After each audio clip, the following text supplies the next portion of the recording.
Hey everyone, in today's video, we're going to see about a project or simple execution using MCP, Model Context Protocol. I built this application to collect evidence for fraud cases. So what this application do is from various sources, it may be your Gmail or other applications which is interconnected with any environment it may be. So after connecting to that data, it collects the suspicious information from it for any of the unwanted or illegal activities. So I just used Gemini for it.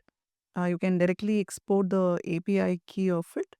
And later, the prompt says analyze the following fraud cases and provide a brief one graph summary for an investigator. So, what it is actually does it based on certain applications, as I mentioned earlier, it may be anything which is interconnected with a platform that you wanted, and you can collect information from it, any suspicious, any anomalies it may be, and collect those information and give a summary out of it.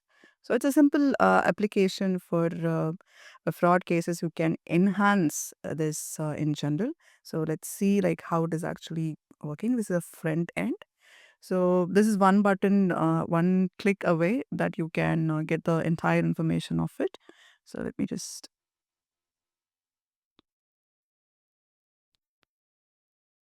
So you'll get a summary of your evidence. I mean the research that has been done and the sources and emails, what all the suspicious email or other informations which is related connecting with anomalies or the suspicious stuff which had happened.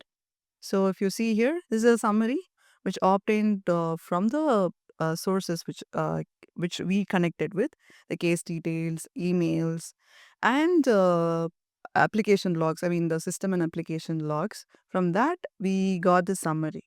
So this is like something I did with the help of MCP. So just wanted to show that it is possible that we can connect multiple application to it in order to give proper results through any LLM model. So that's all for today. Thanks for watching. I'll upload this in Git repo. You can download this application from. So thanks guys. Thanks for watching.